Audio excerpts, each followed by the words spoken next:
Welcome back to the Dare to Share challenge. It has been a hot minute, and I am super excited to have another guest live with us today. We have Diana Cristy. Diana, welcome to the Dare to Share challenge. Thank you so much for having me here, Claire. It's such an honor and a privilege for you to host me. You are most welcome. And can I say, you are just looking absolutely stunning, and I'm super excited to see where this challenge takes us today. Thank you so much. I appreciate you. You're most welcome. Okay, And I Diana. love your energy, by the way. I just love it. It's so upbeat and happy, and you have such a way of making people feel comfortable with you. I love that. Thank you so much. I received that. Okay, now we're done gushing over each other. Shall we begin? I love it. Okay, so Diana, before we dive into the challenge, I always like to ask everyone, what made you say yes to coming on this show? Because it's not like a typical podcast, it's not a typical interview. This is where I ask anyone that comes on to really get out of their own comfort zone, right? To push their edge, to stretch their limits, and to get a little bit more vulnerable than they would normally go to. So that's not for everyone. What was it that made you say, yeah, I'm going to do that?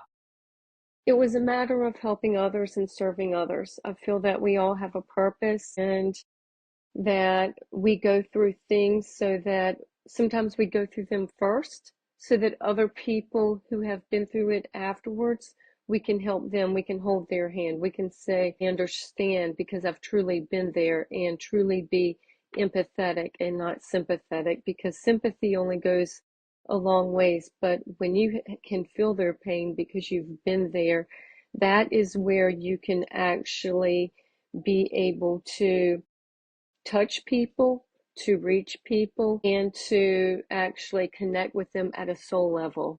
Yes. Oh, I love that so much. That aligns so much with my movement and what I stand for. It's like practicing what you preach and being the change that you want to see first before you kind of ask anyone else to come along. It's like you have to do it yourself first and live through it first. So I love that. That is beautiful.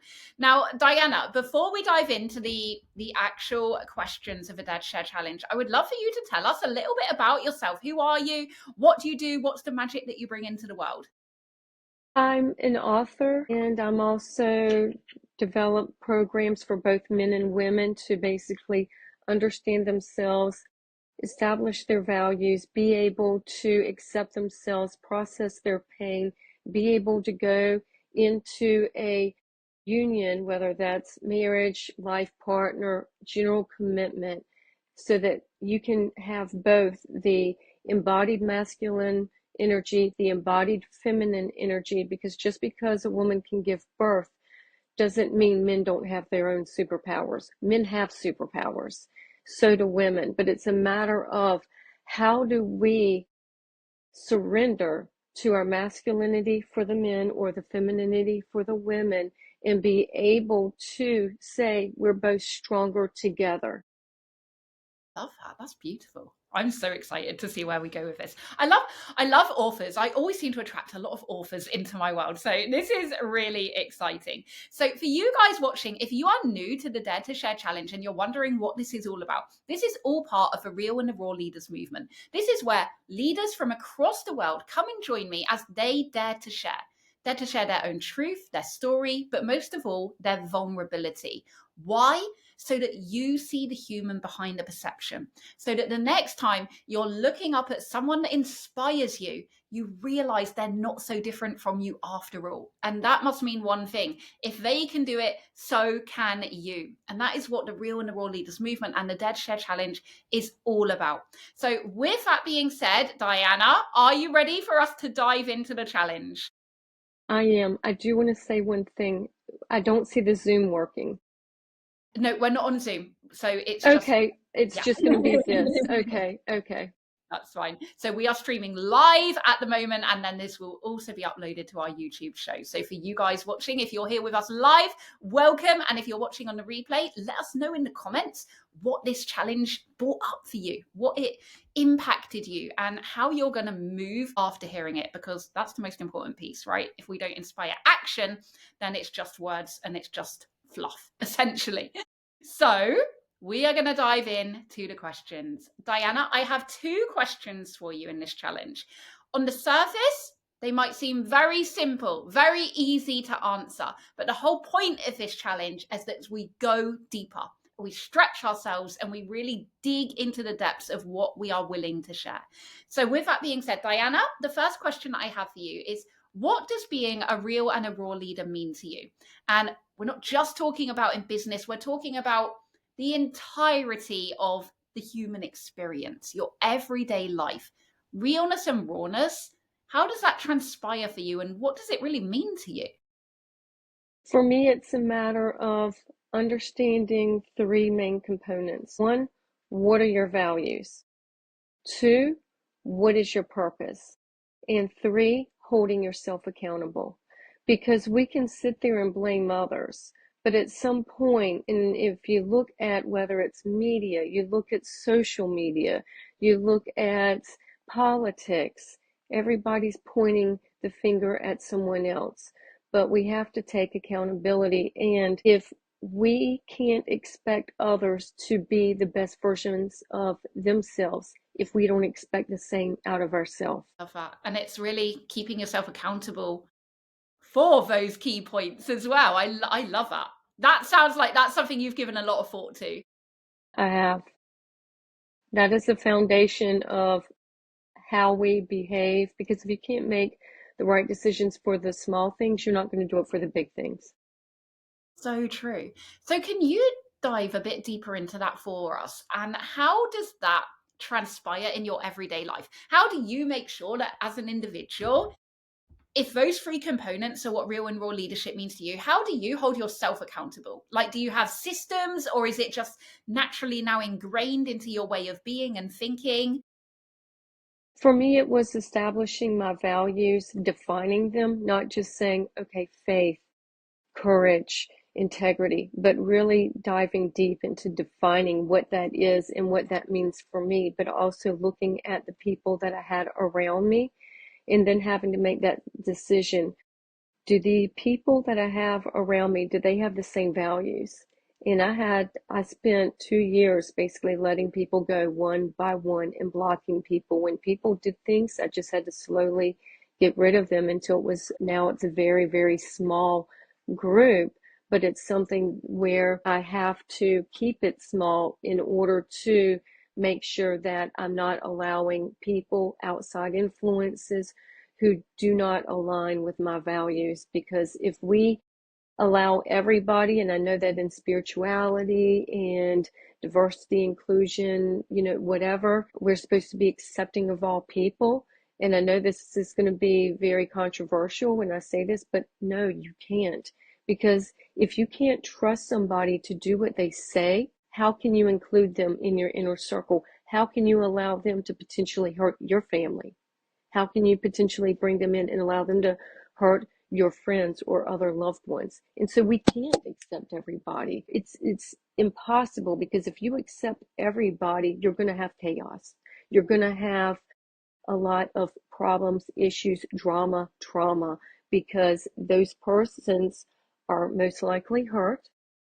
They're most likely wounded, and they're going to act out because they're triggered. They're going to act out with pain, and they're not going to act with love.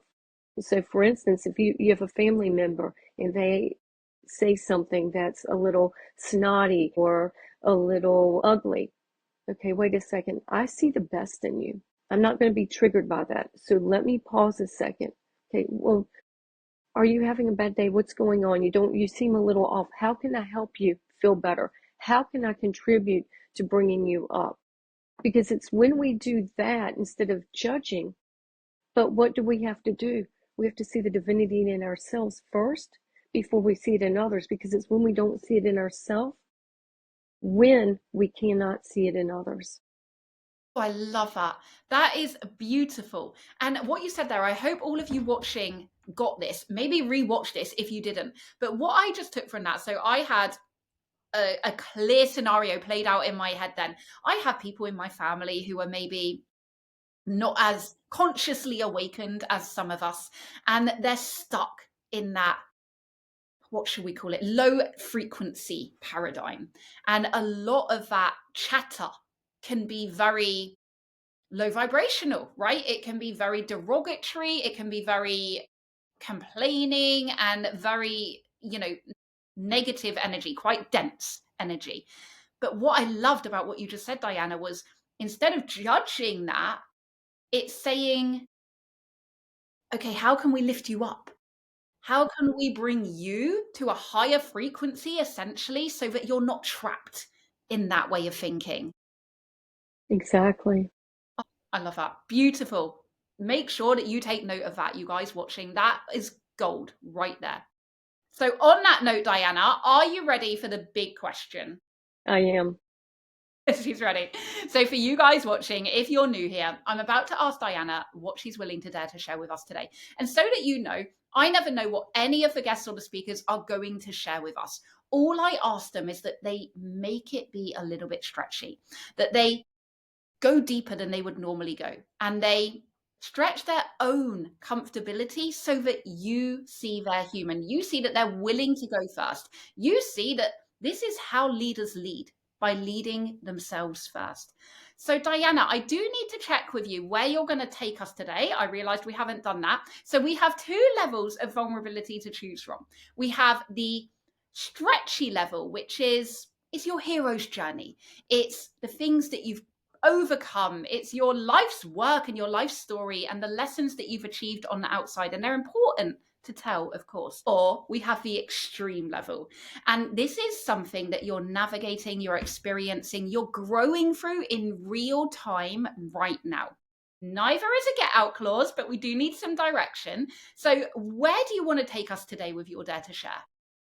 This is going to be a dangerous level of both because we Oh, never stop growing. yes, exactly. My sentiments exactly. I love this. Okay, with that being said, Diana, what are you willing to dare to share with us all today? So I am here to confess something. And I want to say thank you for holding space and thank you for just being here and thank you for your energy and allowing the comfortability that you share for me to be able to do this. But my confession is I'm a recovered feminazi. Now, you might be wondering how I got there and what made me recover from it. How I got there was at 17 years old, I met a man. He was 21 and I fell in love with him. He talked about marriage. He did end up getting me an engagement ring. But during this process, it was like Dr. Jekyll, Mr. Hyde. He'd be very sweet one minute and then very controlling, domineering the next. Sweet, controlling, and it just got the more sweet, the more controlling and domineering. And it went down this unfortunate, deep, dark place where it got to a point where he was threatening to kill me as well as my family. He went into grave detail as to how he was going to kill me, how he was going to kill my family, and in what order. Now, during this time, I'm 17 years old. I'm naive. Although, I think when I turned 13, you could have asked me, and I knew it all at 13. I was a snotty teenager. At 17, I thought I knew it all, but during this process, I couldn't rely on the police because he had family on the police force.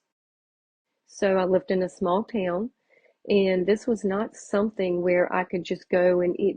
There was a lot of complication with it. It got worse and worse and worse. And there was one day where he even showed up with blood, told me he had killed somebody. I go to call the police because there's blood all over him. And I go to call the police. That's when I'm assaulted.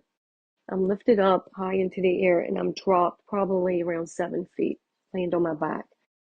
After this, I can't move. Hours went by. All I could hear was my thoughts and the clock.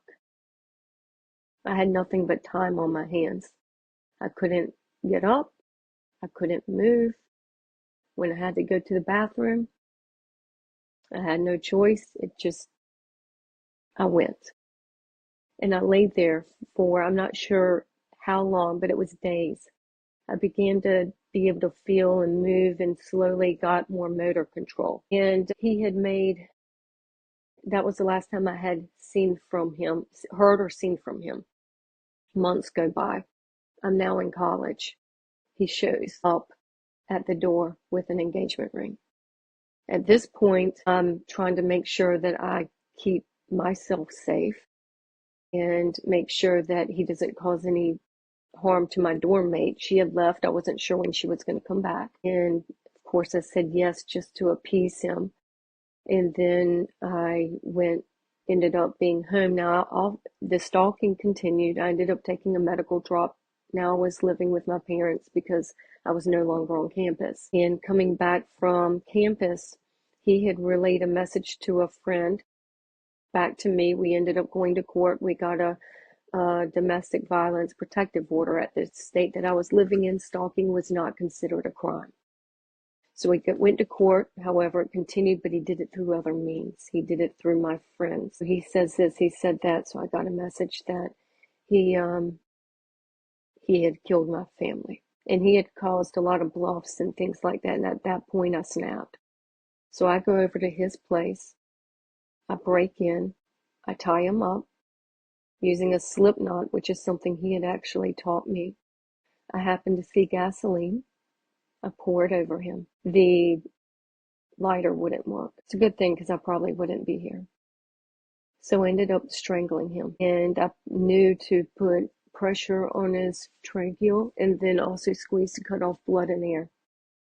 Now, as soon as his body went limp, that's when I left, and I remember my mouth being dry, and there was all of a sudden, it was almost like his avenger was staring at me, and I knew that I was going to have to fight to get out because I'd already done something extremely horrible to protect my family. Now I've got someone blocking me. And the look on their face, when you see someone that is, they're coming out for you. It was demonic. It was hatred, anger, resentment, fueled with every negative emotion. And so I prepared myself to fight so that I could get out. Every time they moved, every time I moved, it was mirrored. I was looking at my own reflection. To see the anger and the pain after going through something like that, you begin to doubt who you are. I stood there and I couldn't believe what I was seeing in my own face. I didn't even recognize myself. So when I swallowed that dryness, trying to increase the saliva, I swallowed my old self. That's when the hatred, the anger, resentment towards men began. And if I sensed weakness in a man, I emasculated them. I took great pride and pleasure because in my mind, they deserved it for what they had done to women. Because I just had in my mindset that men were nasty, they were cruel, they did nothing but hurt women, they had no morals, they had no values. So I went around and I would intentionally hurt men because I hated men that much. Now, this went on for many, many years, but what ended up happening is at some point you have to understand that you can't blame other people but so much, because I saw warning signs at the beginning and I ignored them. And then I allowed it to get worse and worse because of fear. And fear is a 4-letter word that has control. But if you combine faith and love, that's something where you can control. And on my social media, I jokingly say, kind of half joking, that my religion is quantum physics and love. Because we have control over things, and we have control. Am I going to fear, or am I going to tackle this? And I had to do something horrible to protect my family. And I had to live with that. But at the same time, it's a matter of, I see men and women being hurt, and then they continue to hurt others. And you got the men calling out the women, calling them horrible names. You got the women calling the men out, calling them horrible names. But at some point, we have to look at what we did to get hurt and understand, where was my value system? Why did I allow this person in my life? This person was not aligned to my values, but because I didn't know what my values were, how can I accept someone that doesn't have much values? It's because you don't either. And that's why we get hurt. But if we are strict in our values, and we are strict in who we allow And when we see those signs, we walk away or we eliminate people. That is where we then grow. And that's what, and people are so yearning to be loved and accepted, but you have to love and accept yourself first. You have to pour into yourself, because there are a lot of good men out there. There are a lot of good women out there. But in order for us to really come together and see it and to embody it and to experience a love, we have to accept and love ourselves and trust ourselves before we can allow, because when you sit there and hear, oh, you have to submit to a man, you don't submit to a man. You submit to love. You submit to your femininity. They open up the door. Women are portals. We are able to bring souls through us, but the men are the ones that open up that door. They provide half of that DNA, that spark of life, for us to bring it in. And when a man is in his masculine energy, we can relax. We connect with our intuition. That is powerful. He protects in one way, but we protect in another way. He guides in one way, but we guide in another way. We complement each other. And I'm going to give an example. My mom is a housewife. I was around, I think, 15 years old, and she was sweeping the floor. She stopped and called my father in and says, there's going to be, you need to buy more stock. And my dad says, well, why? What do you say? She says, I don't know. You just need to buy more stock. So the next day, through his employer stock option program, he did. 3 weeks later, the stock split. And then I think it was 2 months after that, they announced that there was a FDA approval for the pharmaceutical, and then the stock skyrocketed. Now, my mother was a housewife. She knew nothing, but it was the intuition. But men and women need each other, and I'm not going to go more into the depth as to the torment that I have had to endure. It's important for both men and women to know you're in control of that torment, because when you take those emotions and you dive down into it, you're then doing it to yourself. And I'm going to give you an example. Claire, when I tell you that you're a beautiful, strong, amazing woman, how does that make you feel? Good. Exactly. Now, if somebody's in a bad mood and they come in here and say, oh, you have no talent, you have no skills, you're never going to make a difference in anybody's life, how does that make you feel? Obviously not good.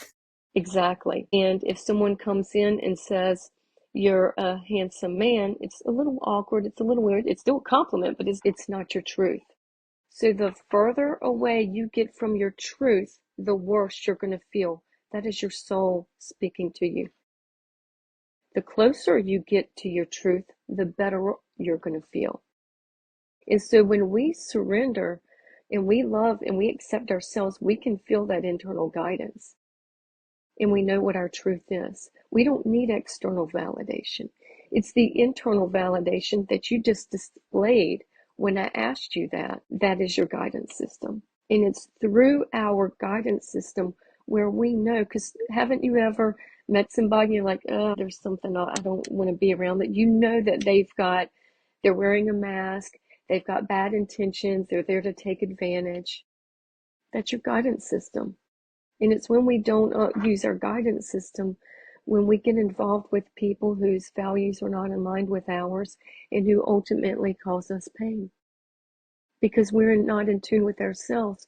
We're in tune with the external validation. Am I liked? Was I invited to such and such? How many people saw me on social media? While people are waiting to be invited. But here's the thing. Do you know how many people? Yesterday was Thanksgiving in the United States. Do you know how many people were at home by themselves feeling sorry for themselves because they didn't get invited? Everybody knows that it's coming the same day every year. Why didn't they do any inviting? They could have gone and invited, brought people together and had community and built a community. A month before, hey, what are your Thanksgiving? Okay, let's all bring a dish. And if you don't have anywhere to go, there's places that you can go to. There's public parks. I live in Florida, so I spent literally the day having one of my meals at the beach. But we have to take charge of bringing others together. We can't wait for the invite. Love that. Take control, take charge of your destiny, ultimately. Wow. Yes. Diana, I don't even know where to begin. This was incredible. And I would like to also say that we all have a purpose. And when you accept love yourself and you embody yourself for who you are and you accept that masculine energy or the femininity, depending on who you are, you will be guided by your purpose. And all the stupid things that people get upset over doesn't matter, because if somebody cuts you off in traffic, it doesn't matter. I'm on my way to fulfill my purpose. Yeah, I love that. My gosh, what a incredible Dare to Share challenge. You took us on a roller coaster. We had all of the emotions, and this is exactly what this show is all about. Daring to share the truth, the realness, the rawness, everything in between, and also showing that light at the end of the tunnel, and that you can overcome anything if you take action, if you take control, if you say, I'm not going to leave it up to fate or chance, I'm going to make it happen. Diana, thank you so much for that incredible showcase, is all I can call that. Please, please tell everyone a bit more about your world and how they can come and get in it. Two things on Instagram. You can go to My Spiritual Rebirth, and I will also share my hi hello with you for you to link. But I have several free resources. I have a free empath guide. I have my book, A Guide to the Gift Within, as well as access to my programs. And I do have a new book coming out which goes into much more detail the story of the face of the killer, and that will be coming out soon. It's currently being published right now, and that will go into more detail as to what I went through. Diana, for you guys watching, make sure you go and read that book. I will be first on that list because that is just such an amazing journey that you have been through. And thank you so much for daring to share all of that with us today. For you guys watching, I hope that you took the lessons out of this interview, that you extract the gems, the golden nuggets that Diana gave us. Watch this a couple times over because there was so much depth that she has given us through this challenge. And for everyone watching, remember, you are whole, you are worthy, you are valid just as you are now. And the more that you embrace that, you acknowledge that, and you dare to share that with the world, the more that your world will transpire into what you want it to be. Diana, thank you so much for joining me. Thank you so much for having me. You have no idea how much I appreciate the opportunity you have given not only me but others, and the amount of support and community that you're bringing in. To see you serve your purpose is so beautiful. Thank you so much for including me in it. You are most welcome. Thank you, and thank you all for watching. I will see you soon on the next Dare to Share challenge. Bye for now.